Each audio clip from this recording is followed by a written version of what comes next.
Saludos, ¿qué tal? ¿Cómo están? Muy buenos días y bienvenidos al Español y a Invertia, a este observatorio en el que queremos hablar del Brexit, del coronavirus y cuáles son los siguientes pasos que vamos a tener en torno a una de las grandes cuestiones que se está negociando en estos momentos en el seno de la Unión Europea. No podemos olvidar que la pandemia ocasionada por el coronavirus tiene un impacto muy elevado, no solo en materia sanitaria, sino también en el ámbito económico. La situación actual que vivimos, pues lo único que viene a hacer es complicar todavía más las condiciones y también las negociaciones del periodo transitorio del Brexit.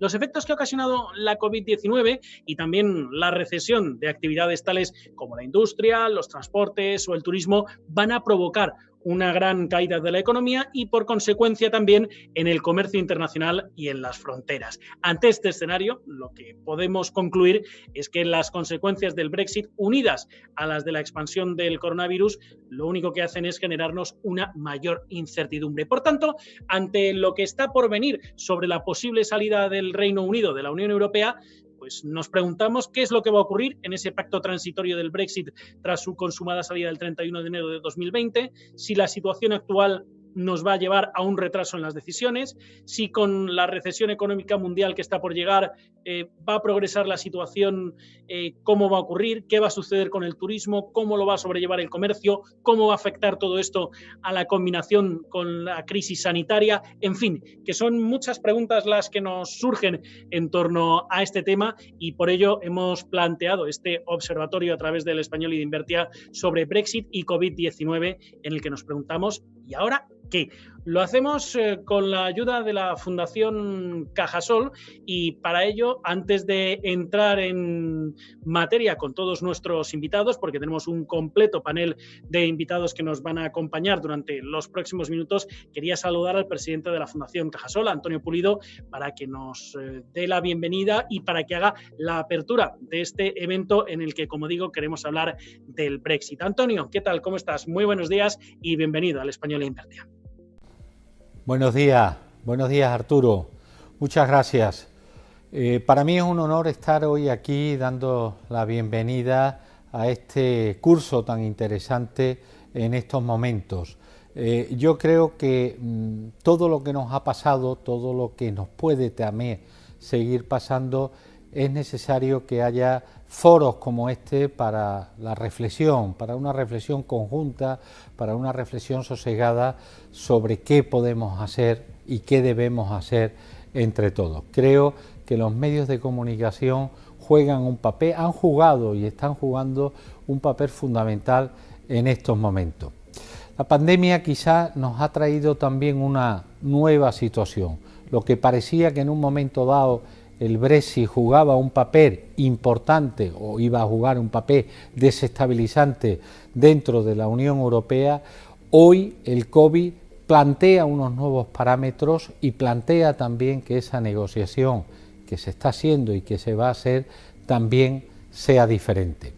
Yo lo que sí quiero señalar, y creo que es importante que señalemos, es que la unión nos da fortaleza, que ante situaciones como las que hemos vivido, estar unidos y tener una respuesta conjunta y rápida es la mejor forma para ser eficaz en momentos como los que estamos viviendo. Espero que las jornadas sean muy fructíferas, que seamos capaces de llegar a conclusiones y que evidentemente seamos capaces también de transmitirlas. Es bueno que la ciudadanía sepa, comprenda, entienda y sea capaz también de conformarse una opinión lo más seria posible, lo más contrastada posible y también que sea capaz de ver en un momento dado diferentes puntos de vista para formarse lo que creemos que debe ser lo mejor para todos. Yo simplemente darle la enhorabuena al Español por este tipo de iniciativas y decir que en la medida de nuestras posibilidades la Fundación Cajasol estará aquí y siempre para colaborar también en este tipo de iniciativas y en este tipo de actuaciones que, como decía anteriormente, creo que es importante y en estos momentos más importante que nunca. Muchas gracias y también yo diría que buena jornada y buena suerte a todos. Muchas gracias. Gracias, Antonio, por acompañarnos y por hacer esta apertura. Antonio Pulido, el presidente de la Fundación Cajasol. Y ahora sí que vamos a ir entrando en materia también con todos nuestros expertos para hablar de cómo está la situación del Brexit y todo lo que está por venir. Lo queremos hacer hoy con Susana Rodríguez. Ella es miembro del Comité de Inversión Británica de la Cámara de Comercio Británica en España. Con Pablo Antonio Fernández, catedrático de Derecho Internacional Público y Relaciones Internacionales de la Universidad de Sevilla. Y con José María Oquean, catedrático de Economía Aplicada de la Universidad de Sevilla. En primer lugar, muy buenos días a todos y bienvenidos. Gracias por acompañarnos. ¿Qué tal? Gracias a vosotros por la invitación. Bueno, pues vamos a ir entrando en materia, como decía. Voy a aprovechar para explicar a nuestros invitados y también a todas las personas que nos están viendo a través del Español y de Invertia cómo se va a desarrollar la jornada a partir de este momento, que va a ser de una manera muy sencillita. Aquellos que nos siguen habitualmente ya conocen el funcionamiento y es básicamente una pequeña introducción de nuestros especialistas de 3-4 minutitos y a partir de ahí entramos en debate. Trasladaremos también todas las preguntas que nos quieran ir enviando todos ustedes, todas las personas que nos están viendo a nuestros especialistas, a nuestros expertos y por tanto les invito a que nos envíen sus preguntas porque queremos que esto sea un debate interactivo. Queremos conversar con todos ustedes y por lo tanto pueden enviarnos sus preguntas a través de los distintos chats que están habilitados en las plataformas y también por supuesto al correo electrónico que tienen en pantalla, eventosonline@elespanol.com, eventosonline@elespanol.com, nos lo envían y nosotros se lo trasladamos a nuestros expertos en los próximos minutos. Pero antes, Susana, quería hablar contigo, muy buenos días, sobre cómo está la situación, cómo lo ves y sobre todo, tal y como está ahora mismo la economía, cómo puede todo esto impactar en esa salida del Reino Unido, de la Unión Europea y en esas negociaciones que se están manteniendo en este momento. Pues gracias, Arturo. Te puedes imaginar que desde la Cámara de Comercio Británica es un tema que seguimos desde hace años con la máxima atención porque figura entre las principales preocupaciones de nuestros más de 300 socios.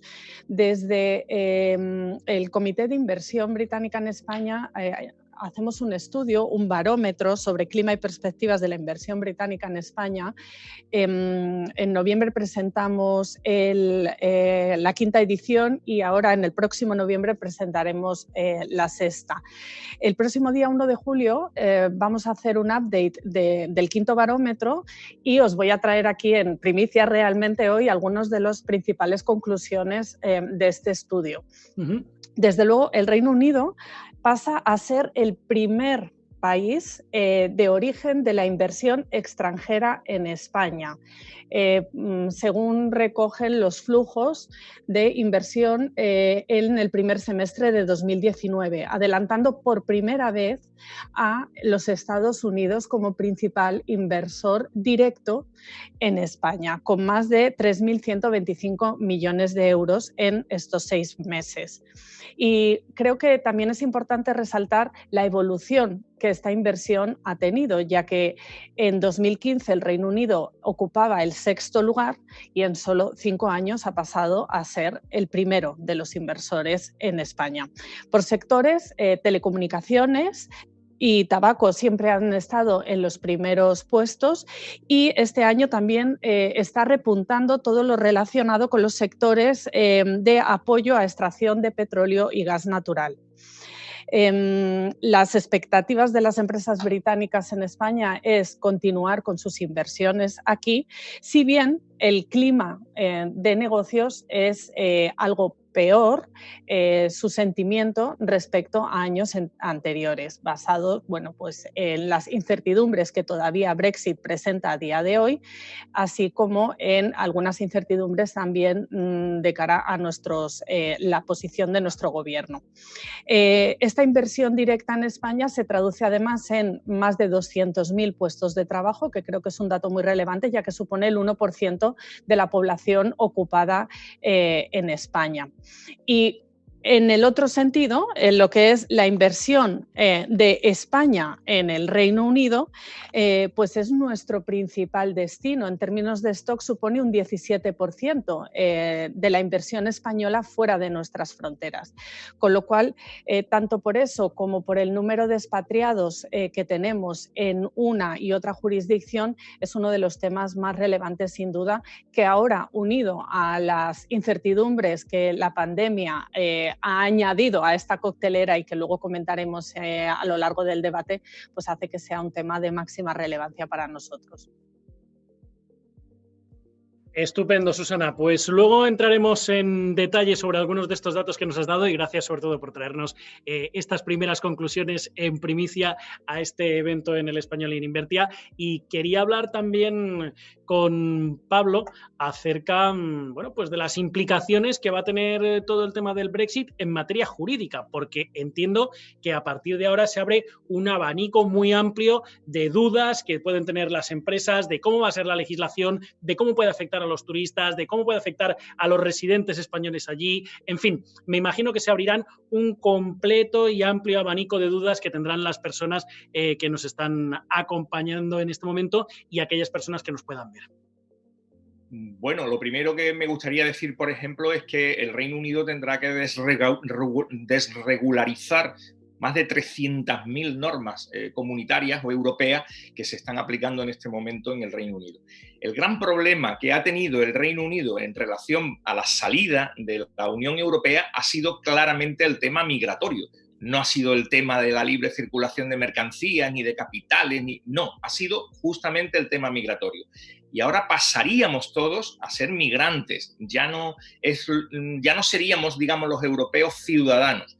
Y lo primero, por tanto, es encuadrar este marco de la política migratoria, porque el Tratado de Lisboa ya la considera como una política compartida, es decir, es la Unión Europea y sus Estados miembros los que ejercen, digamos, esa política que no tiene por qué ser uniforme, pero sí tiene que ser común.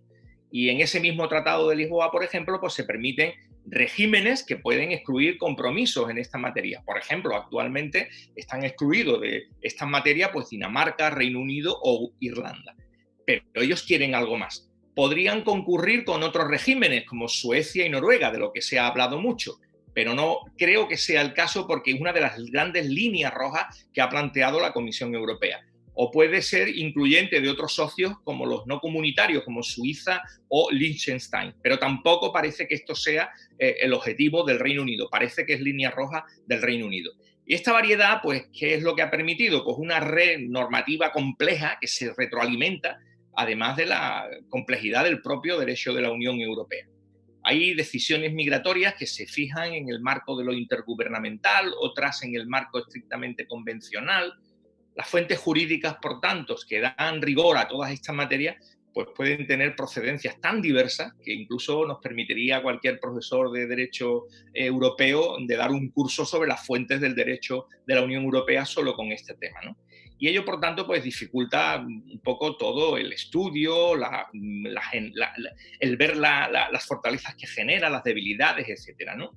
Y efectivamente, para adelantar que lejos de que esto parece algo bastante modesto en el análisis, yo creo que por el contrario es de una enorme importancia, ¿no? Estamos en un proceso de negociación, por lo tanto todavía lo que pueda decir en este marco es tentativo, es simplemente hipotético y vamos a ir viendo cómo se desarrolla este marco, ¿no? Como ya he dicho, lo que ha provocado el Brexit ha sido el sistema de libre circulación de personas, el control de las fronteras exteriores. Y por tanto, el sistema actual imperante en el marco de la Unión Europea no es susceptible ni de mantenerse ni, por supuesto, de negociarse. Y por lo tanto, me parecería ridículo hacer mención al mismo. Y esa es la razón por la que el primero de los pilares que se ha discutido ha sido el de la situación de los ciudadanos europeos en cada una de las partes. Quedan algunas posibilidades, ¿no? La regulación de, por ejemplo, un acuerdo Unión Europea-Reino Unido para regular la migración, el sistema general que se aplicaría a los ciudadanos británicos en la Unión Europea y, obviamente, el nacional británico que se aplicaría a los ciudadanos europeos en el Reino Unido. y por último, pues un sistema de acuerdos particulares y puntuales sobre acceso a la nacionalidad, asistencia sanitaria, pago de pensiones. Pero, en fin, esto es solamente un inicio, porque luego me gustaría hacer alguna referencia, por supuesto, al tema Gibraltar e incluso, si me lo permiten, al tema de la COVID-19, que creo que tiene también su implicación en cuanto a la salida, al Brexit del Reino Unido de la Unión Europea, que no le hemos puesto suficiente atención. Estupendo, Pablo. Pues si te parece, me apunto estas cuestiones para el debate posterior que vamos a tener y que a buen seguro llegará en las preguntas que nos envían nuestros espectadores y también los suscriptores de Invertia y del Español. Y si te parece, vamos a escuchar antes a José María Oquean.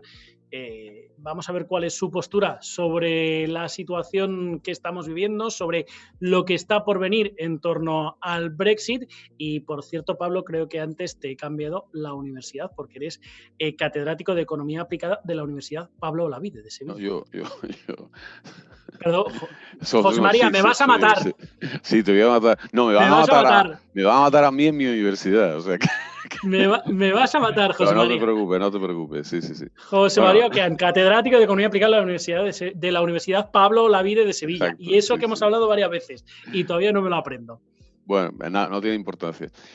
Bueno, yo creo que quisiera en esta primera intervención primero agradecer la invitación que se me hace a estar en el Español y con vosotros para debatir este tema, ¿no? Y en esta primera intervención abordar tres aspectos, ¿no? El primero es que tanto el Brexit como la COVID-19 van en la misma tendencia. O sea, vamos en una tendencia que viene de hace unos años acá, cuando el mundo occidental se ha dado cuenta que la globalización le perjudica. Sobre todo a las grandes clases medias, a muchas empresas, incluso sectores que se han visto pues, prácticamente devastados, ¿no? Por el inicio de la competencia de otros países, ¿no? Entonces, ante ellos la opción es protegernos, ¿no? Y eso es Brexit, incluso votar nacionalismo o votar Donald Trump en los Estados Unidos, ¿no? Ahora viene la COVID-19 y es todavía protegernos más. Ahora nos protegemos también de las personas, ¿no? Entonces la tendencia es la misma, ¿no? Y va a ser una tendencia que va a marcar los próximos años, cada uno a buscar sus propias soluciones, ¿no? En economía, pues el tema de los aranceles casi no lo explicábamos en clase y ahora otra vez pues ha cogido una preponderancia muy importante. La segunda es que cuando hablábamos de cómo iba a ser el acuerdo del Brexit, si iba a suponer pues, una caída del PIB en Estados Unidos del 2, del 3, del 4, del 5%, ¿no? de su economía durante un año hasta que se ajustara, dependía también de la negociación, si se llegaba a acuerdos, si no se llegaba a acuerdos, ¿no? Y ahora de pronto nos viene la pandemia con caídas del 10-12% del PIB. Es decir, esto sobrepasa la previsión que teníamos de lo que podía suponer el salir de la Unión Europea y ahora entramos en una secuencia absolutamente distinta, ¿no? En la cual pues, esto va a agravar aún más la situación que tenemos en la actualidad y que además estamos estableciendo previsiones, pero que cada vez que sale la siguiente es peor. O sea, todavía no hemos entrado en la curva del cambio de previsiones, ¿no? De que las previsiones empiecen a ser mejores que las que hemos hecho antes, sino que cada vez vamos a peor, ¿no? Hay que decir que el hecho de que el Reino Unido esté fuera de la Unión Europea y sobre todo, como siempre ha estado, fuera de la Unión Monetaria, pues le permite hacer una serie de políticas que dentro de la Unión Europea no se podrían hacer. Ellos actualmente nos estamos endeudando todos para activar la demanda y que la economía no caiga mucho. Estamos incurriendo en unos déficits muy elevados. En el caso de España, pues puede ser el 10-12% del PIB y en una deuda que se va disparando sistemáticamente. Claro, todos sabemos que dentro de un año y medio o 2 años, la Unión Europea tendrá que estabilizar los presupuestos. Y entonces vendrán las políticas de ajuste, esa austeridad, los hombres de negro, todo ese tipo de cosas que depende también de la manera en que vayamos a financiar esta pandemia, ¿no? Una manera en la cual el Reino Unido está fuera, ¿no? Ellos pueden hacer su política monetaria y aquí la libra se resiente respecto al euro y respecto al dólar, dependiendo de la cantidad de libras que se fabriquen y de la forma de financiar los déficits. Y por otro lado también, en las correcciones de déficit y de deuda no tienen por qué entrar, sino que ahí, digamos, tienen más posibilidad para poder hacer ajustes sin que dentro de unos años la economía tenga que hacer esos planes de estabilización, ¿no? Y después yo lo que creo es que el Reino Unido, una vez que termine todo esto, tendrá que hacer una política de diferenciación. Y esa política de diferenciación creo que va a ser principalmente fiscal. Es decir, para atraer empresas, para atraer plataformas digitales, para hacer que su economía se active en otro entorno y seguramente en una economía distinta como es el espacio digital, que es otra de las tendencias que venía y que la COVID-19 ha agudizado muchísimo más. Solo tenemos que vernos cómo estamos hablando hoy, ¿no? Como yo digo, en el E3, el espacio digital, y ahí ya nos movemos. Entonces ahí también va a provocar una diferenciación. Van a ser más flexibles que el mundo europeo, que tarda muchísimo en tomar decisiones, que no armoniza este tipo de cosas, en las cuales cada país va un poco a lo suyo, y que incluso creo que, decía antes Pablo, el tema de las personas y tal, yo creo que en muchas ocasiones casi van a tener relaciones bilaterales entre determinados países de la Unión Europea y el Reino Unido antes que muchas veces se lleguen a consenso. Seguramente no en la parte que estamos negociando, pero sí en problemas que van a surgir en el futuro. Entonces yo veo una relación muy bilateral con distintos países en problemas nuevos que surjan. Veo una diferenciación fiscal sobre todo y de atracción de inversiones por la parte del Reino Unido. El mundo europeo se mueve muy lentamente, llegar a acuerdos es muy complicado. Ahí pueden tomar una relativa ventaja, pero sin duda alguna lo principal desde el ámbito económico es que en un momento de recesión todos los países exportaban mucho a los demás, le compraban muchos a los demás, y esto es una tendencia que se va cortando, ¿no? Hay que tener en cuenta que la Unión Europea, el 40% de lo que es su PIB son exportaciones e importaciones. No hay ningún área tan externa, tan abierta como es esta. Esto, en el momento que empieza a cerrarse, significa que los países reciben menos demanda, que le compran menos productos y la economía cae. Y si encima tenemos la crisis del COVID-19, pues puede agudizar mucho más la situación. Estupendo. Bueno, pues ya tenemos el primer planteamiento inicial, si os parece. Gracias, José María. Así que vamos a ir entrando un poco en detalle de lo que está por venir, de lo que tenemos por delante, con las preguntas que nos van enviando nuestros espectadores. Les recuerdo que lo pueden hacer a través de los distintos chats que tienen habilitados al efecto y también a través de la dirección de correo electrónico que tienen en pantalla. Son muchas las preguntas que nos han ido llegando ya en estos primeros minutos, pero yo sí que me gustaría, Susana, Pablo, José María, que empezásemos hablando un poco, bueno, pues de las consecuencias que va a tener todo el tema del COVID. Pablo, si te parece, empezamos por ti, y de qué impacto puede tener esto en la salida del Reino Unido de la Unión Europea y sobre todo en términos, no sé si solo los tenemos que medir solo económicos, sino también desde el punto de vista social. Pablo, te tienes que abrir el micrófono primero. Estas son las consecuencias de la nueva normalidad. Disculpad. Sí. Que todavía no nos hemos acostumbrado. Aparentemente la COVID-19, que es una enfermedad provocada por ese coronavirus tan conocido, pues parece que no tiene una competencia la Unión Europea muy excesiva en ello. ¿Por qué? Porque deliberadamente los estados no quisieron que el Tratado de Lisboa regulara como una competencia de la Unión Europea la política sanitaria. Solo dejaron dos pequeños resquicios muy simples que se conocen porque han sido más que mencionados durante toda esta crisis. El Observatorio Europeo, por un lado, y por otro lado, la Agencia Europea del Medicamento. Pero nada más.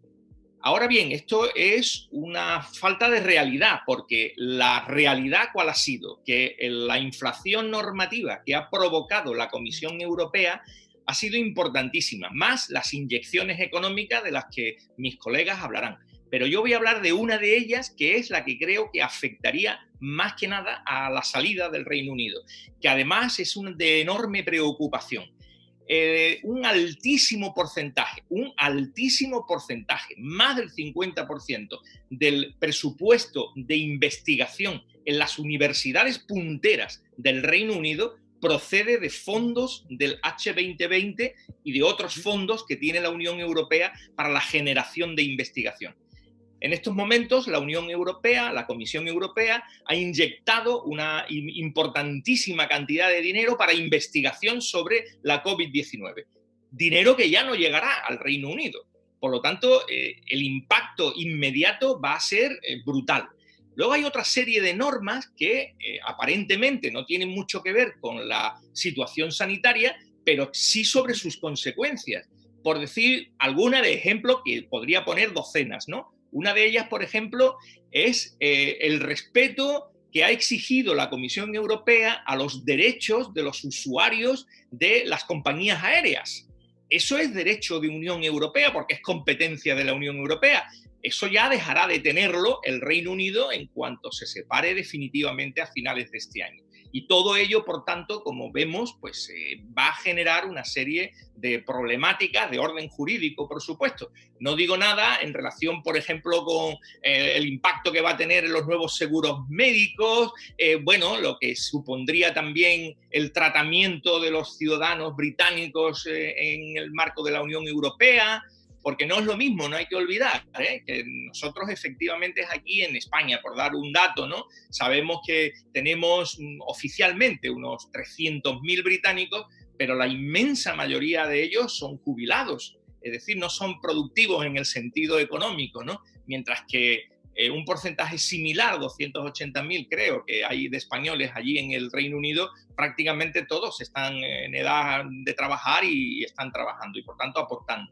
Todo eso genera pues, bastante dinero al cabo del año en las arcas públicas y como consecuencia de esa crisis sanitaria pues también se ven que van a repercutir en esa situación. No sé si, Susana, querías comentar algo. Sí, bueno, es que al hilo de lo que comentaba Pablo, esto evidentemente nos está afectando mucho también al sector turístico, tanto por el tema de las aerolíneas como, por supuesto, por la movilidad de las personas y el tema que no es baladí del tema sanitario que comentaba Pablo. Y me explico. España recibe 18 millones de turistas británicos al año. Una vez más, son los que encabezan la tabla en este sentido, del número de extranjeros que nos visitan. Es uno de nuestros mercados principales. Entonces, hasta ahora, ¿qué nos preocupaba de Brexit? Pues nos preocupaba realmente cómo iba a cambiar la experiencia de ese turista al venir. Si va a tener que, evidentemente iba a tener que venir con un pasaporte, ya no vale el ID, ¿no? Si va a tener que solicitar un visado, si el carnet de conducir iba a ser válido o no. Bueno, temas que afectan a la comodidad y a la facilidad de venir a España. Pero ahora se suma también la incertidumbre del COVID y que nuestros establecimientos sean capaces de adaptarse a esta nueva realidad y ofrecer una experiencia con la mayor seguridad y salud para esos turistas. Entonces es un tema que en todas las empresas relacionadas con el turismo está una vez más en la máxima prioridad. Y, por supuesto también en materia residencial, porque una vez más los británicos son los que más casas, los extranjeros que más casas compran en España, principalmente pues, en la costa levantina. Alicante es una de sus zonas favoritas, también las Baleares y las Canarias. Pues hay mucha incertidumbre. Una vez más, hablamos todo el rato de incertidumbre porque todavía no tenemos del todo claras cuáles van a ser las nuevas normas, ni post-Brexit ni post-COVID.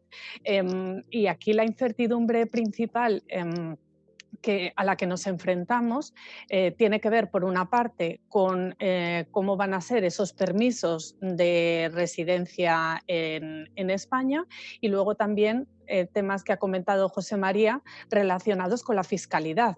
En qué medida, cuando vengan aquí los jubilados británicos a su segunda residencia en España, cómo les va a afectar a nivel impositivo la percepción de sus ingresos aquí en España. Y sobre eso todavía no hay claridad.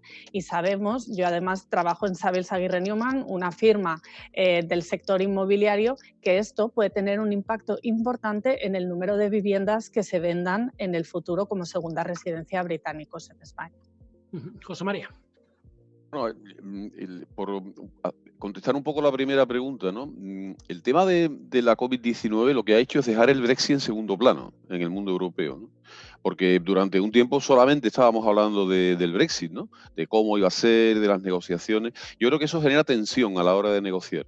Porque cualquier cosa que se filtra, cualquier aspecto que se pone encima de la mesa, hace que la negociación sea un poco más complicada porque entran más agentes externos, como son todos los países, a decir, pues yo no estoy de acuerdo, pues yo sí y tal, ¿no?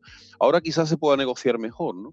También hay una prisa, ¿no? Con esa fecha de final de este año, porque el Reino Unido quiere salir y quiere cerrar esto de una forma no creo que abrupta, pero sí presionando, ¿no? Para que los acuerdos se hagan muy rápidamente. Creo que son acuerdos muy complicados, ¿no? Con lo cual me temo que va a haber flecos y sobre todo que va a haber situaciones que van a resolver muy rápidamente, pero que después vamos a tener muchas consecuencias para personas y para sectores económicos.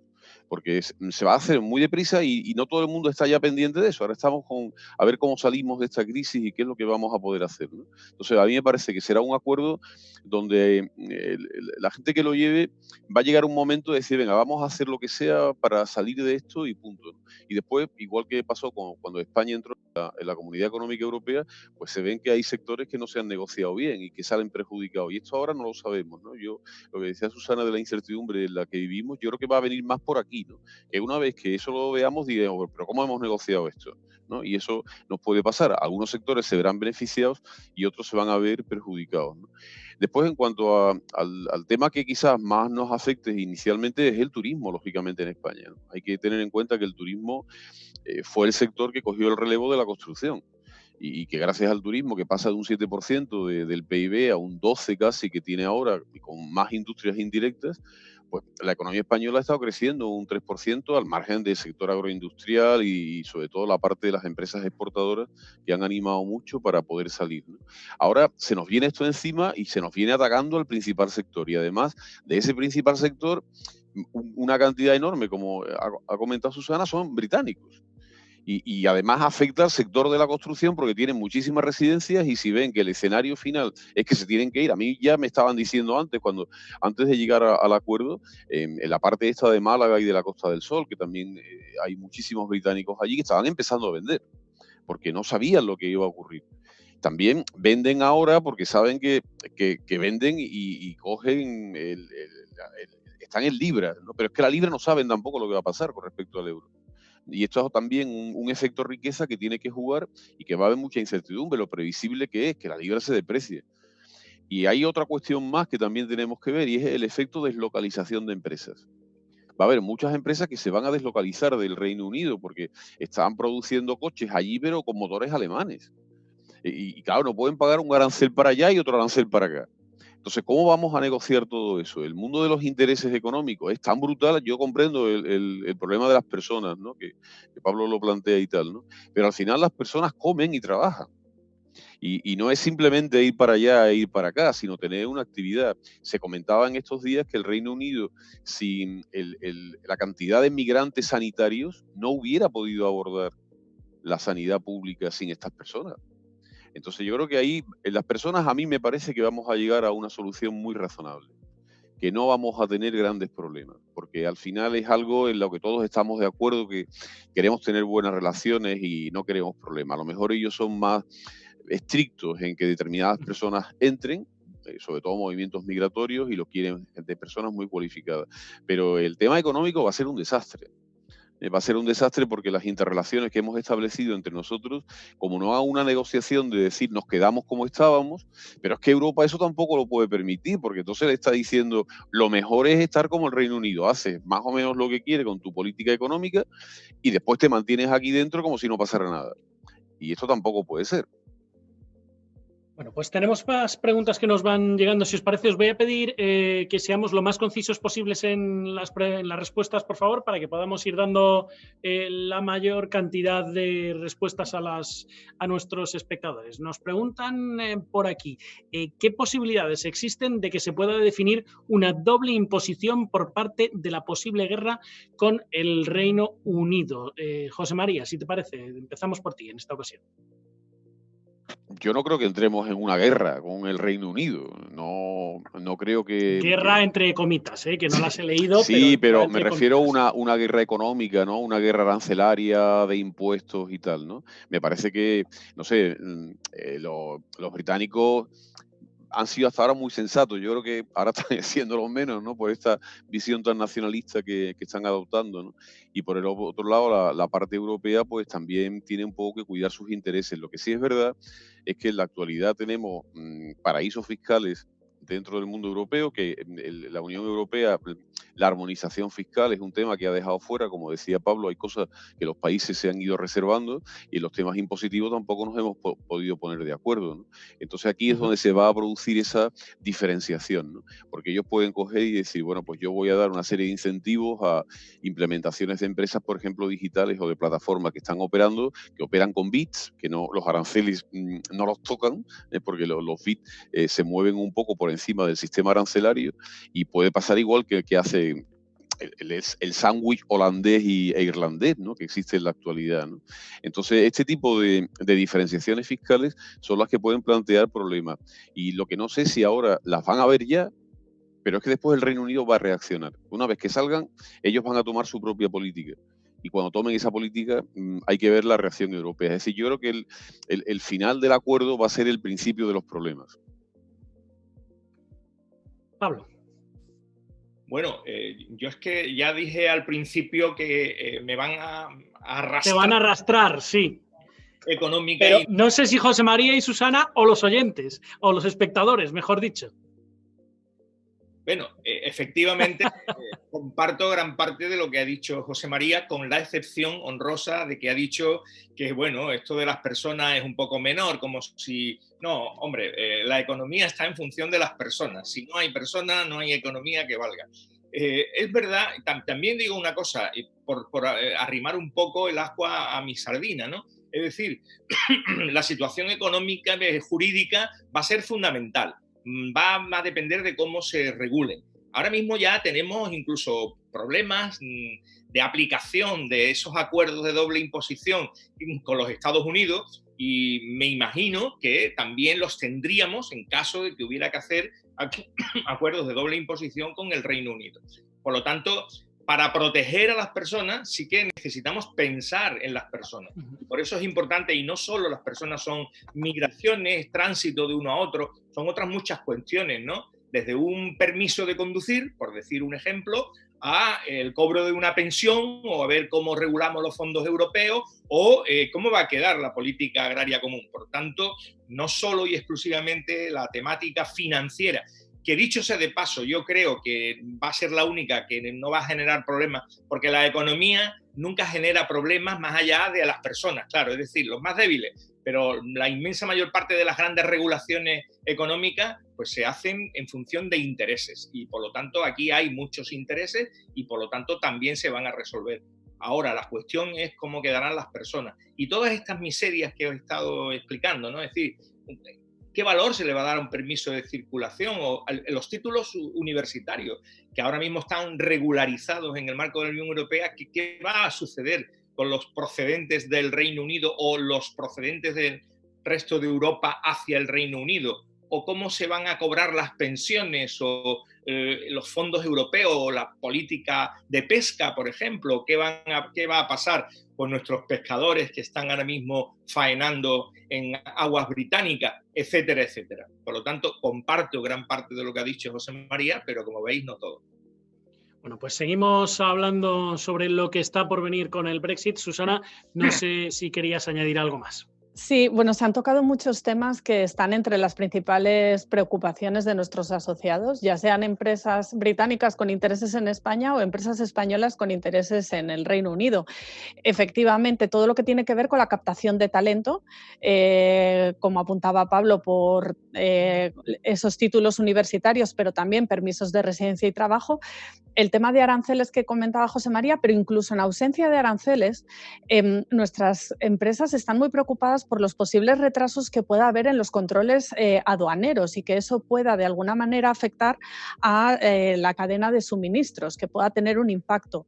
Y luego todo lo que tiene que ver con homologaciones, con normativas técnicas específicas de seguridad y, por supuesto, a todo lo relacionado con mercados regulados. Mencionaba antes José María un tema de deslocalización de empresas. En materia de mercados regulados esto ya está ocurriendo. Por ejemplo, en el sistema bancario, las empresas necesitan estar inscritas, en su caso, en el Banco Central Europeo. ¿Qué están haciendo muchas empresas del sector bancario? Y, por ejemplo, Barclays es un ejemplo. Crear filiales dentro del marco de la Unión Europea para poder seguir operando desde allí en todo lo que es la Europa continental. Bueno, y también Irlanda, por ejemplo. Barclays, de hecho, lo que ha hecho ha sido cambiar esa sede a Dublín y con esto ha duplicado el número de empleos en este país.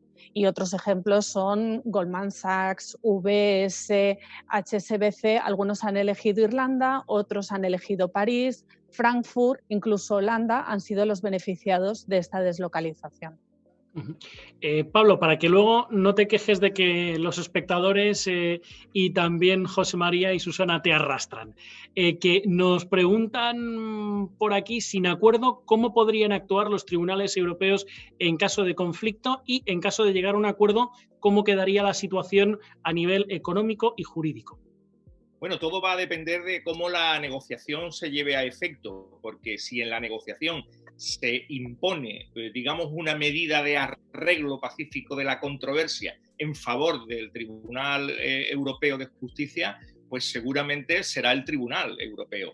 Si por el contrario hay que hacer una regulación de, por ejemplo, un acuerdo bilateral o multilateral para protección de inversiones o para evitar la doble imposición, etcétera, pues habrá que estar pendiente de lo que decide ese tratado y por lo tanto las partes van a tener en cuenta si acuden al Tribunal Europeo, que no parece ser que sea lo que desea el Reino Unido, o a otro tribunal específico que se establezca, o acudir a un arbitraje internacional, o acudir, como se hace en muchísimas ocasiones, a comisiones de conciliación.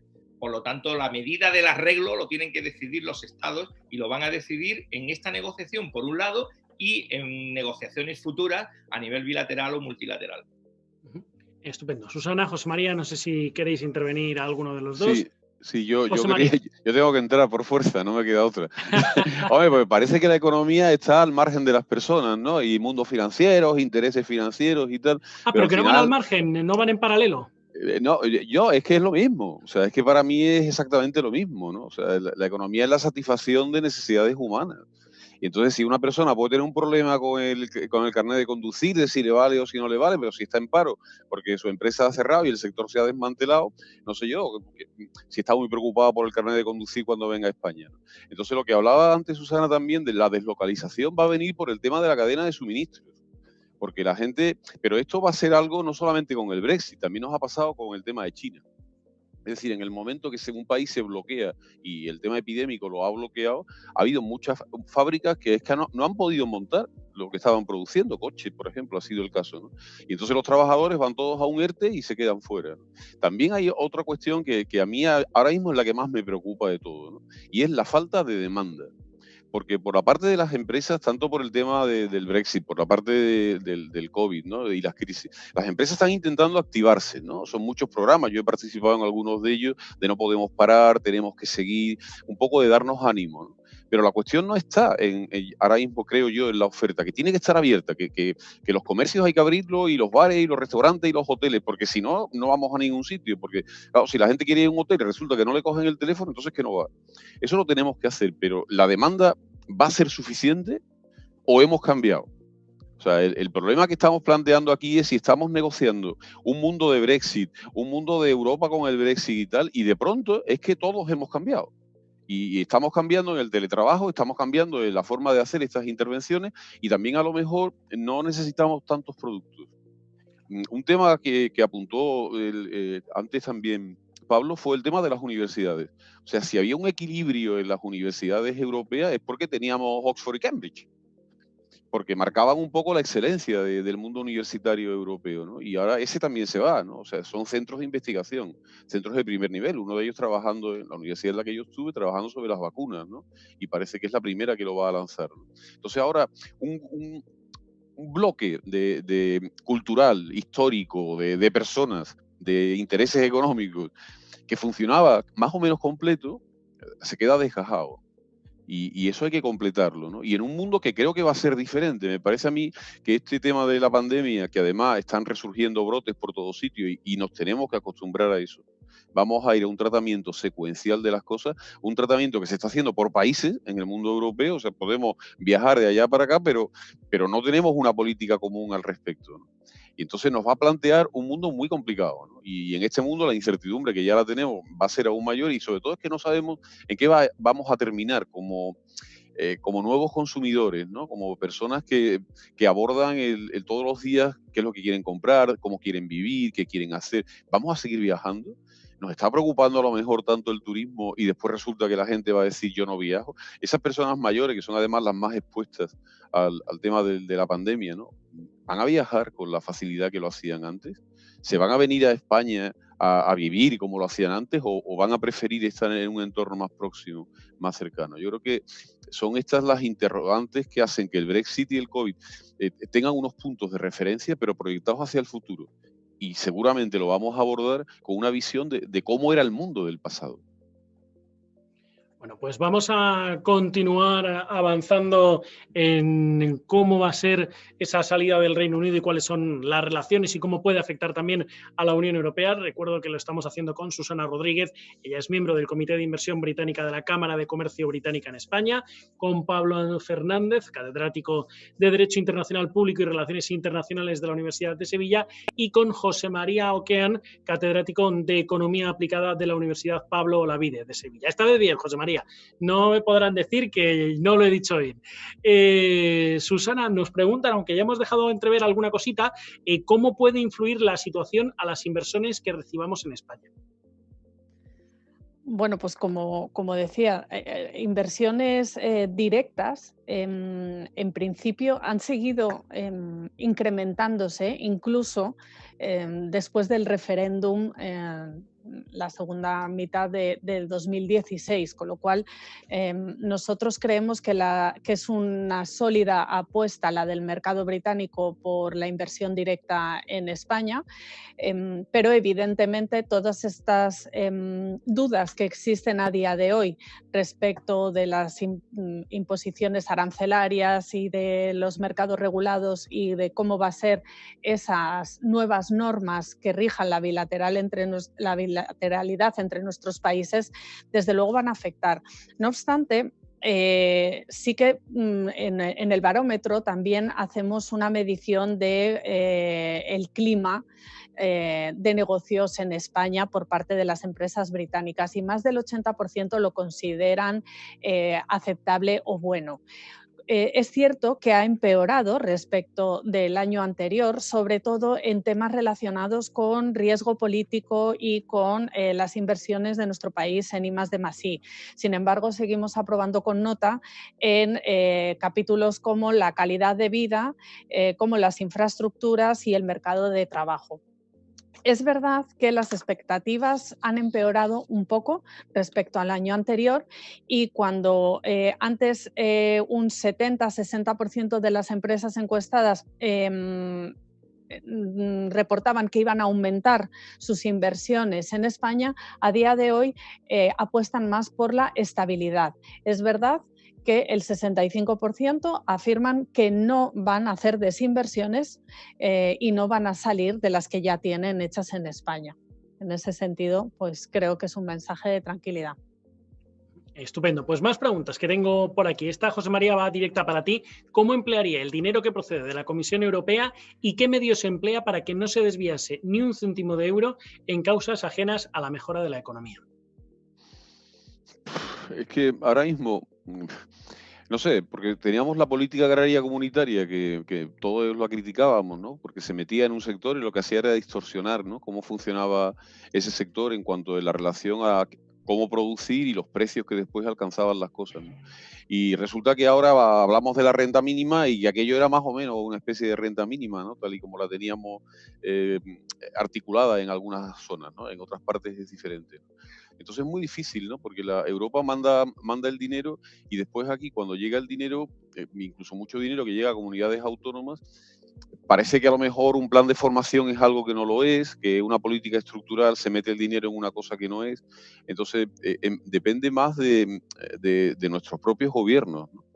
Y nuestros propios gobiernos, yo creo que ahora mismo nos hemos curado, hemos hecho una catarsis, ¿no?, de corrupción, creo que ahora ahí la gente está mucho más atenta y no hacemos estas cosas, pero en el mundo de antes la gente distorsionaba este tipo de política.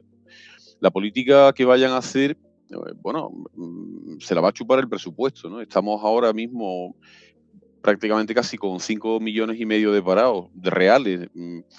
No son reales porque los ERTEs tienen a personas que están ahora mismo paradas, pero que no figuran en la estadística del paro, ¿no? Pero ya hay muchos hoteles, por ejemplo, están saliendo noticias en estos días que están despidiendo ya directamente a la gente, no están respetando el ERTE, ¿no? Tenemos que tener en cuenta también una cosa, ¿no? O sea, el mundo de antes funcionaba sin márgenes. Los precios estaban muy ajustados porque la gente compara precios en Amazon, en eBay, y llega a la tienda y dice, oye, estas zapatillas están en eBay a tanto, y el otro las tenía que bajar. Entonces, los márgenes que teníamos eran muy reducidos, y en el sector turístico, los turoperadores y todas las agencias y plataformas que funcionan, pues los márgenes los han ido reduciendo para los hoteleros, que a lo mejor tenían a muchas personas. Vale, eso les funcionaba, pero cuando le llega de pronto una crisis como esta, entonces hay muchos negocios que estaban sin márgenes y que no tenían futuro, que prácticamente los decapita. Ahora mismo están con el ERTE, están ahí sostenidos, pero cuando vuelva a esa nueva normalidad, o como le queramos llamar, van a ver que no son rentables y muchos ya lo están viendo. Por tanto, se viene a una reestructuración del tejido productivo español. Igual que se hizo con la construcción, yo creo que se va a hacer con el turismo.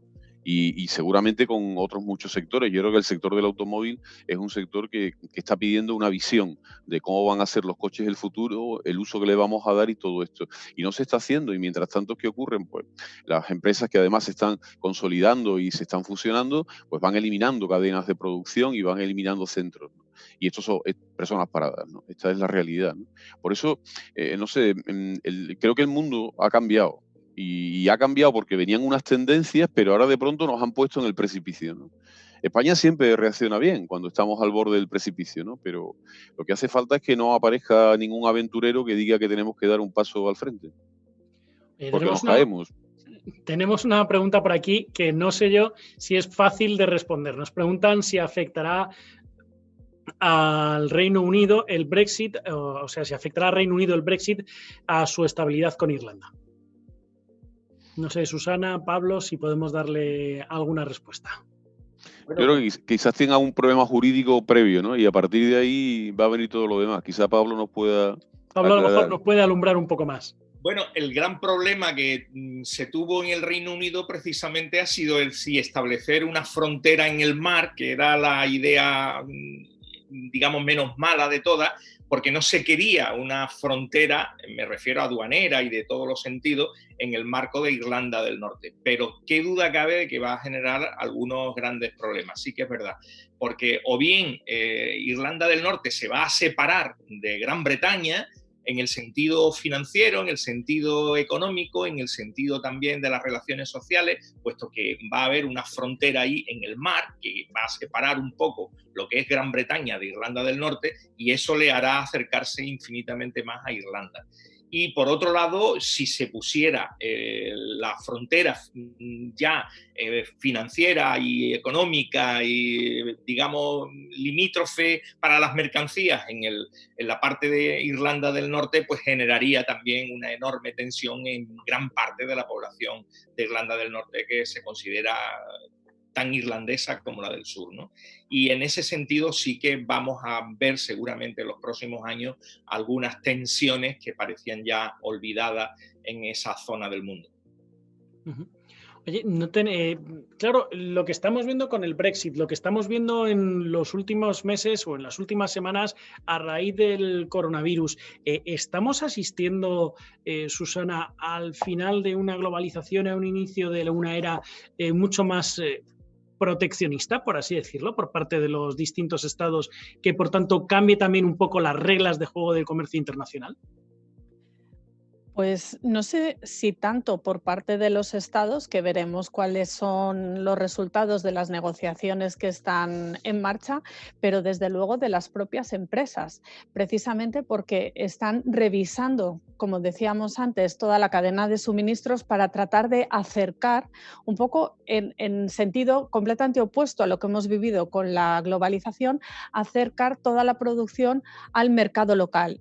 que todo ocurra en un ámbito mucho más cercano, para no ser tan dependientes no solo de temas regulatorios como estos, sino de algo sobrevenido como puede ser una pandemia que de repente hace que no seas capaz de suministrar el 100% porque lo tienes disperso por todo el mundo. Entonces, las propias empresas están analizando sus políticas desde el punto de vista logístico, desde el punto de vista de dónde se producen cada uno de los componentes para, de alguna manera, y también, debo decir, muy ligado a temas de sostenibilidad, que esto también es muy importante en esta toma de decisiones, acercar toda esa cadena de suministros al final, al comprador final y al mercado local. José María. Yo creo que, volviendo al tema de Irlanda, a mí me parece que Irlanda del Norte se puede convertir en una especie de puerta trasera. Entonces, igual que hay muchos países en Latinoamérica que se dedican a triangular, ¿no? No pasan los productos por ellos, pero hacen triangulaciones, ¿no? Pues en el mundo, puede ser, en el mundo financiero, puede tener efecto impositivo con el tema del IVA y ese tipo de cosas, ¿no? Pero pueden buscarse las vueltas, ¿no? Una vez que sepamos más o menos la relación, yo estoy seguro que por ahí va a haber una puerta de entrada a determinadas cosas, ¿no? Y se va a utilizar. Y la gente de Irlanda del Norte, pues, lo va a vivir bien, porque va a ser como una especie de paraíso, ¿no? Donde van a ocurrir estas cosas. Si se cierra, entonces Irlanda del Sur se la come. O sea, si optan por, o sea, si de verdad se establece una frontera, aunque sea en el mar, no se puede establecer una frontera física porque iría contra los acuerdos del Viernes Santo, ¿no? De que nunca jamás se iban a hacer esa frontera como tal de una forma física. Y es por eso por lo que se ha buscado esta ficción, ¿no? De mientras que sea Irlanda del Sur o Irlanda, la República de Irlanda, Irlanda del Norte, mantienen la relación, no pasa nada, solo cuando transfieres hacia el Reino Unido es cuando aparece esa frontera, ¿no? Entonces se ha quedado ahí como en una, por una parte es europea, siempre que mantenga relaciones con Europa, por la otra parte está ahí. Entonces puede estar en el mejor de los mundos, ¿no?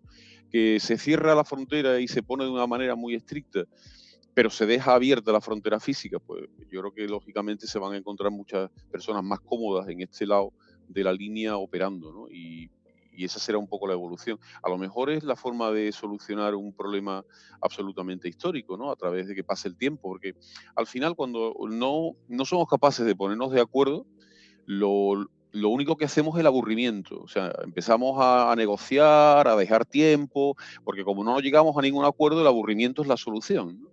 Yo pensé que el tema del Brexit se iba a solucionar por el aburrimiento, pero los británicos no han dejado que los aburran. Esa es la realidad, porque Europa estaba por aburrirlos, ¿no? Da otro plazo, negociamos, no sé qué, y poco a poco el tema va pasando. Pero es que también lo que hablábamos, ¿no? La tendencia al nacionalismo, al proteccionismo, a separarme, a tomar mis propias decisiones, ahora encima con la pandemia, van en otra dirección. O sea, no va porque quieran integrarse, sino porque quieran irse. Y cada vez a lo mejor va a haber más gente que va a querer irse. Por eso también Europa tiene que negociar de una forma que sea un aviso a navegantes, ¿no? Aquí el que se va lo paga, ¿no? Porque es otra de las cuestiones. También hay otro tema importante que quizás los estamos dejando de lado. Hay dos temas, ¿no? Que el otro día en la reunión previa lo hablábamos, ¿no? ¿Qué va a pasar con Estados Unidos, ¿no? O sea, porque ayer salieron encuestas y Biden va hacia arriba y Trump no. Trump era como un poco el salvador, ¿no? Del tema del Brexit, porque iba a establecer un acuerdo muy favorable para el Reino Unido con la gran economía de 300 millones de personas que es Estados Unidos. Pero ahora ahí aparece una duda, ¿no? Y hay otra duda más, que es la señora Merkel. La señora Merkel ha ejercido un poco de presidenta de Europa. Ha tenido una visión por encima de Alemania en muchísimas ocasiones que le ha costado pues votos interiores y muchas críticas y ha estado a punto de perder en alguna ocasión, pero esa señora se va, o al menos dice que se va. Entonces ahora el liderazgo europeo en la forma de negociar, en la forma de abordar el Brexit, lógicamente lo debería de coger Macron, pero la visión de Macron no es tan clara como la señora Merkel, ¿no? Que negociaba y esperaba al final, el último momento, y al final buscaba una solución. Ahora, si no hay una persona que sea capaz de buscar una solución en situaciones extremas, podemos tener muchos conatos, ¿no? Finales, ¿no? Y esto repercute en los mercados financieros. O sea, podemos tener un final de año con la que está cayendo, pues un final de año entre la libra y el euro disparatado, ¿no? De toma de posiciones y de qué es lo que va a pasar, porque el mercado de divisas del mundo está en Londres. Esto hay que entenderlo. O sea, en Londres se negocian todos los días 4 billones de dólares con 12 ceros. Entonces, ¿va a seguir ahí ese mercado de divisas o Frankfurt va a tomar el relevo, lo va a tomar París? ¿Va a haber una macrobolsa digital que no tenga que estar situada en algún sitio y Europa va a asumir ese papel? Este es otro mundo también importante que juega en la riqueza, ¿no? Que tiene la gente acumulada y cómo se mueve. Y de eso hay muchísimas personas viviendo en Londres, viviendo en la City. Que este es otra de las cuestiones también relevantes, ¿no? Entonces, Irlanda va a tomar ese, o sea, Dublín se va a convertir en hay muchos retos que están ahí abiertos. Entonces, la sociedad post-COVID va a marcar un mundo y la sociedad post-Brexit va a marcar un mundo más en el escenario nuestro de a ver cómo lo articulamos, ¿no? Va a ser muy interesante observarlo, ¿no? Pero tenemos un panorama por delante muy complicado y a la vez al mismo tiempo también bastante interesante. Y hay un tema que también no quiero que se nos olvide, porque ha salido al principio del debate, lo hemos comentado en las intervenciones iniciales, que es qué va a ocurrir, qué va a pasar con Gibraltar, Susana. Bueno, yo esa sí que es un tema que lo apuntaba Pablo y que estoy deseando escucharle, porque creo que nos afecta muy directamente, sobre todo a la región donde él vive. O sea, que creo que es muy relevante. Venga, pues Pablo, vamos contigo. Bueno, pues me alegra que salga el tema porque yo estoy hablando en este momento desde Gibraltar del Norte. Es decir, yo soy gibraltareño, eso es Gibraltar del Norte, que se llama Campo de Gibraltar desde la época de los Reyes Católicos, por tanto no es una cosa, un invento nuevo. Lo que sí quiero decir es que el 90% del negocio financiero de Gibraltar se produce con el Reino Unido. Gibraltar, a diferencia de otros 13 territorios británicos de ultramar, tiene acceso directo al libre mercado del Reino Unido. En gran parte es verdad que es por su pertenencia al marco territorial de la Unión Europea. Pero esto no debería de cambiar. Por lo tanto, para Gibraltar el Brexit no va a tener esa consecuencia de orden financiero, económico, etc. En el campo de Gibraltar, el 25% del PIB sí que lo genera Gibraltar. Hay aproximadamente unos 4.600 españoles que trabajan en Gibraltar, sobre todo la construcción, el comercio, la hostelería, los servicios financieros, online, seguros, etcétera. Aunque el total de trabajadores fronterizos ya sé que me van a decir que alcanza más de 9.000. Sí, ya lo sé, pero no son ciudadanos españoles, son ciudadanos europeos, incluso muchísimos de ellos ciudadanos de Gibraltar que se consideran trabajadores fronterizos. Después de la Junta de Andalucía es el mayor empleador de esta región. Todo esto para decir al final lo que decía al principio, las personas. ¿Qué les ha preocupado al Reino Unido y a España en esta situación del Brexit? Pues es verdad que la situación política de la soberanía ha marcado inicialmente toda la gran negociación, porque España ha puesto mucho hincapié en que cualquier situación que sobrevenga al Brexit en relación con Gibraltar no podrá ser negociada por la Unión Europea sin la aquiescencia de España. Eso ha quedado claro en los acuerdos, en los tratados, etc. Y por lo tanto es una cuestión política. Pero la cuestión que les ha preocupado ha sido otra vez las personas. 4 memorándum de entendimiento que se han realizado entre el Reino Unido y España. Por cierto, a condición de reciprocidad siempre, cosa que me ha sorprendido. Pero lo digo porque es aplicación de reales decretos aquí en España. Las personas ha sido lo primero que les preocupó, es decir, el tránsito de las personas. ¿Cómo se va a regular ese tránsito? No hay que olvidar que aquello será una frontera exterior de la Unión Europea y, por lo tanto, en parte competencia de la propia Unión Europea. Con lo cual, esa actividad jurídica que se ha realizado a través de los reales decretos, leyes que se han ido publicando durante toda la pandemia, que no han hecho solo referencia, por cierto, a las cuestiones de la pandemia, sino muchísimas al tema del tránsito de Gibraltar. En segundo lugar, el tema del contrabando de tabaco. No hay que olvidar que aproximadamente un 30% del PIB de Gibraltar lo genera precisamente el tabaco. Y eso ya está funcionando ya de otra manera. De hecho, ya los campos gibraltareños hemos podido observar que se ha incrementado el tabaco procedente del contrabando. Esto es como consecuencia de que se han subido los impuestos de lo que es el IVA al tabaco en la entrada a Gibraltar. Y de salida, como no tiene, porque es ilegal, pues eso es lo que abarata todavía el producto. En tercer lugar, el tema medioambiental. ¿Cómo no se iban a preocupar de las cuestiones relacionadas con el medio ambiente, sobre todo en el marco de la bahía de Algeciras, pero no solo? También cómo se gestionan los recursos sólidos urbanos de Gibraltar, que como saben se recicla aquí en la planta del campo de Gibraltar. Y por último, la cuestión relacionada con la cooperación policial y judicial. Esto para decir que ninguno de estos 4 memorándum de entendimiento ha hecho referencia a la cuestión financiera ni económica, que parece que es importante, importantísima, sin duda, pero bueno, no es lo único, y lo que ha preocupado más que nada, otra vez vuelvo a insistir, en las personas, que además no solamente ha sido al Reino Unido y a España, sino a toda la Unión Europea. El primer capítulo que se cerró y con el que, sin haber resuelto ese capítulo, no se iba a pasar al segundo, fue también el de la circulación de personas. José María, no sé si quieres añadir algo. Bueno, es que ahora mismo si se produce un conflicto y esa frontera o se cierra, se ralentiza o lo que sea, el problema que tenemos es un problema de orden público casi, ¿no? Y es por eso por lo que lo primero que se resuelve es dejar ese tema tranquilo, porque es que si no son personas que quieren entrar a las que no las dejan, y además son comercios, empresas que están donde trabajan estas personas del campo de Gibraltar. Hay muchas personas del campo de Gibraltar que son británicos y que viven en la otra parte y que tienen sus casas y buenas casas por ahí cerca, ¿no? Grande, etcétera, ¿no? Entonces, bueno, ese es un mundo que se filtra en una dirección y en otra, que se ha intentado regular, pero cuando ahora de pronto viene una situación nueva, puede provocar una debacle. Y esa debacle es la que es por lo que ese tema es prioritario, porque se convierte en un conflicto político, pero un conflicto de orden público casi. Y es por lo que lo han hecho, ¿no? Yo creo que este tipo de problemas los vamos a solucionar siempre. O sea, yo no creo que los conflictos que tengamos entre el Reino Unido y Europa sean de este tipo. Yo creo que van a ser más conflictos de tipo arancelario que hagan que la forma de producir y la forma de entender cómo la actividad económica se desarrollaba antes, ahora ya no sea posible. Y entonces que tengamos que cambiar. Comprendo que los británicos pues no quieren que determinadas personas vayan allí como han estado un poco yendo, pero la verdad es que han encontrado todos trabajo y que están trabajando en unas situaciones más o menos aceptables, y muchos han encontrado unas oportunidades que en España no tenían.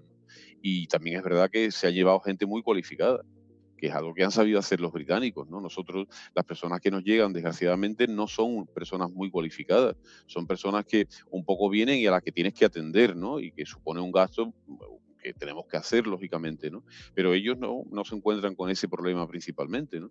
Es una sociedad también abierta. Ellos tienen además en la cabeza restaurar su Commonwealth y ese tipo de relaciones con una serie de países con los que tienen unos enormes vínculos culturales. Yo no sé si los tiempos están para eso, ¿no? Me parece que el mundo ha virado en otra dirección, que el mundo digital, los átomos ya no son tan importantes, son los bits los que están mandando las relaciones comerciales, y los bits se mueven de otra forma, con empresas anacionales, ¿no? Que es un poco también lo que estamos intentando disciplinar, ¿no? La tasa Google y todo esto va porque el mundo digital no entiende de naciones, o sea, no es de ningún sitio y no quiere pagar impuestos en ningún sitio. Entonces esto es lo que también se está intentando articular. Eso a nivel individual, en el mundo bilateral al que vamos, o plurilateral, es mucho más complicado de hacer que si nos movemos en grandes áreas económicas que se puedan llegar a determinados acuerdos, ¿no? Porque siempre hay alguien que juega, tú hagas eso, pero yo rompo el acuerdo. O sea, el oligopolio, digamos, al que podemos llegar todos de establecer acuerdos, como haya uno que lo rompa, ese se lleva siempre la situación, con lo cual nadie al final quiere hacer acuerdos. Y no sé, va a ser un mundo muy multilateral, sin que nadie ponga orden. Y no sé, con el riesgo de las pandemias y esto, yo veo una situación muy inestable, ¿no? Nos vamos a acostumbrar, ¿eh?, a esa inestabilidad, ¿no? Lógicamente. Pero claro, los países dicen, pues yo produzco todo aquí, ¿no? Deslocalizo, me vengo a España, mi cadena de suministro me la traigo por acá, o me la llevo a Alemania. Pues todos los coches los voy a hacer en Alemania, se acabó. No me voy a meter en más historias. Y desde luego no lo voy a sacar fuera de la Unión Europea. Y si tengo que cerrar plantas, pues las cierro fuera, no cierro las mías. Y esto es un poco a lo que vamos, ¿no? Y esto a lo que vamos nos va a generar una caída de actividad económica y un incremento del paro, un proceso de crecimiento muy lento, incluso de crisis. Nos quedan poco más de 5 minutitos para ir terminando. Quería haceros una última pregunta antes de ir con las conclusiones, y es una pregunta que nos han enviado algunos de nuestros oyentes y nos preguntan si el Brexit lo podemos ver también como una oportunidad para la Unión Europea. Susana. Bueno, yo creo que siempre que hay crisis de todo tipo, hay quien en estas circunstancias encuentra una oportunidad. Y desde luego las hay. Las hay. Hemos hablado de empresas que se tienen que deslocalizar por motivos regulatorios del Reino Unido, con lo cual eso es una oportunidad para otros países comunitarios de recibir esas sociedades de las que luego van a colgar todas las filiales de la Unión Europea. Y en esto incluso te diría que no es tanto una competencia entre países como una competencia entre ciudades. Una vez más, desde la plataforma en la que yo trabajo, de Sabels Aguirre Newman, que trabajamos para buscar edificios, alquileres, trabajamos para empresas que vienen a España, a Madrid, a Barcelona, a Málaga, a localizarse, es lo que vemos. Normalmente estamos compitiendo en estas grandes situaciones con otros países, con otras ciudades, a nivel europeo. Es una competencia de ciudades, de qué tienen que ofrecer esas ciudades. Desde luego hay también oportunidades porque habrá cambios en los consejos de administración de empresas británicas, y así como es una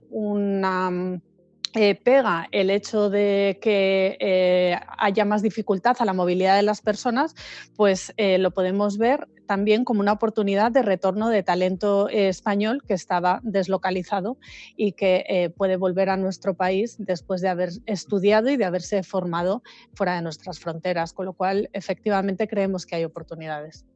Pablo, ¿hay oportunidades o no? Sin duda, yo voy a contar una que nos afecta directamente, pero bueno, es uno de los ejemplos. Podría poner el tema de la investigación. Si Oxford y Cambridge, como ha dicho José María, son tan punteras, no es porque sus profesores y sus investigadores tengan un ADN diferente, sino porque tienen muchos más recursos económicos. Y esos recursos económicos no vienen por el Reino Unido, porque es verdad que el Reino Unido es un contribuyente hasta ahora neto a la Unión Europea, pero no olvidemos que es el único país de los grandes, de los ricos, que tiene el llamado cheque británico, el retorno. Y esto para decir, la inmensa mayor parte de los recursos económicos que van desde investigación de la Unión Europea, al final son pagados por España, Portugal, Italia o Grecia. No nos olvidemos, por lo tanto, porque ellos reciben mucho más dinero del que envían y consecuentemente tienen mucha mejor investigación. Ahora eso se va a revertir y espero y deseo que sea una de las oportunidades que podamos tener los países del sur, es decir, obtener más recursos para la investigación, que bien falta que nos hace. Y para terminar, José María, en este turno de preguntas, y entramos ya, si os parece. Yo no sé, dudo mucho que simplemente echando dinero a las universidades españolas lleguemos a ser Oxford y Cambridge, aunque nos echen lo mismo. O sea, es que no tiene nada que ver los sistemas de incentivos, y el problema son los incentivos, y es cómo estamos ordenados y cómo estamos organizados, ¿no? Esa es la cuestión. El problema, desde mi punto de vista, en la sociedad, en la economía y en todo, es los incentivos, lo que hace que vayamos en una dirección o en otra, ¿no? Y nosotros creo que tenemos los incentivos cambiados, ¿no? Vamos a ir a una visión más tranquila de las cosas, ¿no? Tal, en fin, pero bueno, ese sería un debate. Yo creo que siempre ha habido en Europa una frase que se decía, ¿no? Con los británicos no podemos hacer nada, pero sin ellos tampoco, ¿no? Esto era algo que siempre se comentaba, ¿no? Bueno, pues ahora ya no están ellos, ¿no? Entonces, en los últimos tiempos decía, a ver si se van ya, bueno, nos tienen ya hartos. Y tenemos que hacer una serie de cosas y con ellos no podemos hacerlo. Y además, mientras que estén, que si se van, que si no se van, nos tienen entretenidos. Bueno, pues a lo mejor ahora Europa da un paso al frente y toda una serie de políticas que estaban pendientes hace que nos vayamos constituyendo en ese gran espacio, no solamente económico, sino también fiscal y político, si se quiere, y que dé paso a toda una serie de actuaciones, ¿no? Que nos consideren más integrados. Yo creo que no va a ocurrir, porque la tendencia es más a la defensa de lo nacional, a la defensa de lo mío, ¿no? y sobre todo este norte-sur, los halcones, los países que gastan. Esto va a plantear también ahora, cuando salgamos de esta crisis y tengan que estabilizarnos a los que vamos a incurrir en unos déficits más altos, otra vez en esa diferencia sustancial de esta gente todo el día de fiesta y yo aquí trabajando para ellos, ¿no? Que es un poco la visión que se tiene, ¿no? Por tanto, oportunidades va a haber, pero desde mi punto de vista esto va a ser un desastre. O sea, todo lo que sea a lo largo de la historia, en la historia lo que hemos hecho ha sido comerciar. O sea, el progreso ha venido del comercio. El progreso ha venido de países que se entienden. Ha venido de yo fabrico aquí, pero te vendo allí. Tú vienes aquí y te tumbas en la hamaca de Marbella. Viene de ese tipo de relaciones. Y ahora lo que queremos es cortar todo ese tipo de relaciones. El momento más parecido que hubo a la globalización que hemos vivido fue el final del siglo XIX y principio del XX. El Internet entonces era el barco de vapor. Llevaba minerales, materias primas, y las grandes multinacionales se llamaban Rothschild, Rockefeller, eran los Amazon y el mundo ese de ahora, ¿no? Entonces los países dijeron, no, a mí estas empresas no pueden dominar el mundo y los tenemos que ir ajustando. A mí no me interesa este comercio y los tenemos que ir ajustando. Empezaron las políticas proteccionistas, empezaron los aranceles y terminamos en la Primera Guerra Mundial.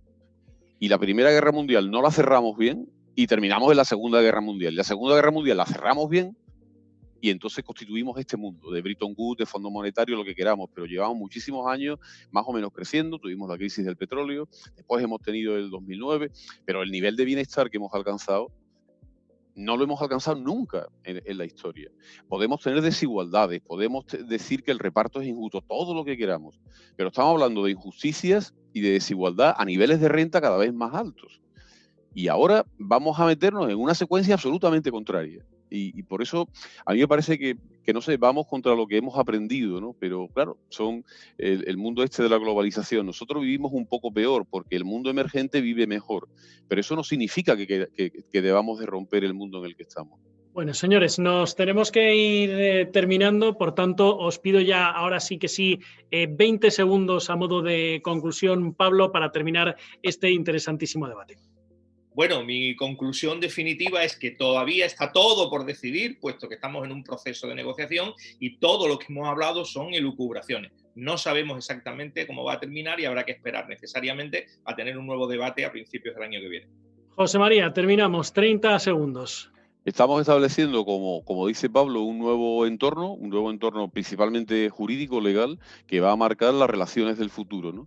Y yo lo que me temo es que es un entorno con las ideas de ayer que va a tener que abordar un mundo que va a ser diferente. No sé cómo lo vamos a hacer. Susana, en 30 segundos. Pues como conclusión yo creo que resaltar la solidez de la relación entre el Reino Unido y España y que debemos seguir trabajando para afianzar esos pilares que nos unen a pesar de Brexit, a pesar de las pandemias o de cualquier otro asunto que nos pueda sobrevenir en el futuro. Pues muchísimas gracias a los tres por acompañarnos en este observatorio, en este debate en El Español en Invertia para hablar de la situación del Brexit. Me alegra además que nos hayamos centrado sobre todo en el tema que nos ocupaba y que la COVID no nos haya comido la tostada durante buena parte del debate, lo cual quiere decir que lo hemos hecho o que lo hemos intentado por lo menos y que además también las preguntas de nuestros espectadores han ido en esa línea. Gracias a los tres por acompañarnos en este interesantísimo debate. Un placer y hasta la próxima. Un placer, buenos días. Gracias, buenos días. Y gracias también a todos aquellos que nos han acompañado a través del Español y de Invertia. Les invito a que sigan conectados porque ya saben que trabajamos para ofrecerles siempre la mejor información.